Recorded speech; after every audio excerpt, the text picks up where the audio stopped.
کہ ایک درویش تھے حضرت ابو ہاشم ان کا نام تھا. کہتے ہیں بڑی مجبوری تھی, مجھے کہیں جانا تھا تو کشتی نہیں مل رہی تھی. اچانک ایک کشتی گزرنے لگی تو میں بھی سوار ہونے لگا تو ملاح نے مجھ سے کہا کہ یہ ایک صاحب بیٹھے ہیں بڑے امیر ہیں, ساتھ ان کی کنیز ہے, انہوں نے مجھ سے بک کر لی ہے ساری کی ساری. کی عقیدہ سی سالم کرا لیا ٹانگا, وہ ساری کی ساری بک کر لی ہے تو میں تو کسی کو نہیں بٹھا سکتا. تو وہ جو صاحب بیٹھے تھے بڑے سیٹھ آدمی تھے, کہنے لگے میاں آپ کسی اور کشتی میں. وہ جو ان کی کنیز تھی نا وہ کہنے لگی چہرے سے کوئی نیک آدمی لگتا ہے, چلو اتنی سواریوں کی جگہ ہے, کسی کونے کھدرے میں بیٹھ جائے گا, ہمارا کیا جائے گا. کہا اچھا چلو آ جاؤ. کہتے میں کونے میں بیٹھ گیا, تھوڑا رستہ آگے گیا, انہوں نے کھانے کا سامان نکالا, مجھے بھی کھلایا, لیکن کھاتے کھاتے میری نظر پڑی تو اس میں تو شراب کے برتن بھی تھے معاذ. پھر اس شخص نے کھانا کھانے کے بعد اس کنیز سے کہا کہ مجھے معاذ اللہ گانا سناؤ.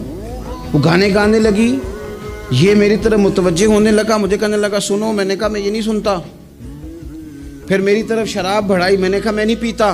تو کہنے لگا تو کیا سنتا ہے, تو کیا سنتا ہے. تو کہنے لگے میں سناؤں کیا سنتا ہوں. کہا سنائیے. فرماتے میں نے قرآن پاک پڑھنا شروع کر دیا. تو کہتے ہیں میں نے اسے چند آیتیں سنائیں, اس کی تو کیفیت ہی بدل گئی. کہنے لگا مولانا زندگی بڑی گناہوں میں گزری ہے, اب توبہ کر لوں تو مالک معاف کر دے گا. کارنامے خطرناک ہیں, پیچھے رجسٹر کالا سیاہ, معافی ہو جائے گی. دولت بڑی تھی تو پھر ہم نے بھی شراب کباب شباب میں اڑا دی ساری, معاف کر دے گا.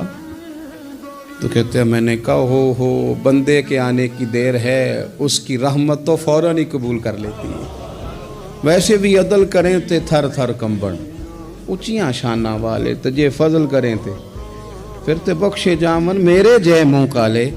کہتے اس نے اس کنیز کو آزاد کیا, دولت اللہ کی راہ میں خیرات کی, 40 سال میرے ساتھ رہا. پھر میں نے اس کی زبان سے سوائے خیر کے جملہ نہیں سنا. ایک کی بات کرتا تھا, کہتا تھا شیخ کاش آپ مجھے تھوڑا پہلے مل جاتے, زندگی سے یہ گلہ ہے کہ تو ذرا دیر سے ملا ہے. پہلے مل جاتے نا تو شاید میری زندگی کچھ اور دن بن جاتے, تھوڑی دیر اللہ والے کی صحبت. آپ فرماتے ہیں پھر وہ 40 سال کے بعد میرے سامنے انتقال ہوا, میں نے ہی دفن کیا, میں نے ہی قبر میں اتارا, جنازے کا اہتمام بھی میں نے ہی کیا. میرا یار تھا, دل لگ گیا تھا, پیار ہو گیا, میں پریشان رہتا. ایک دن خواب میں مل کے مجھے کہنے لگا فکر نہ کر, میں نے اپنے رب کو بڑا ہی مہربان پایا ہے.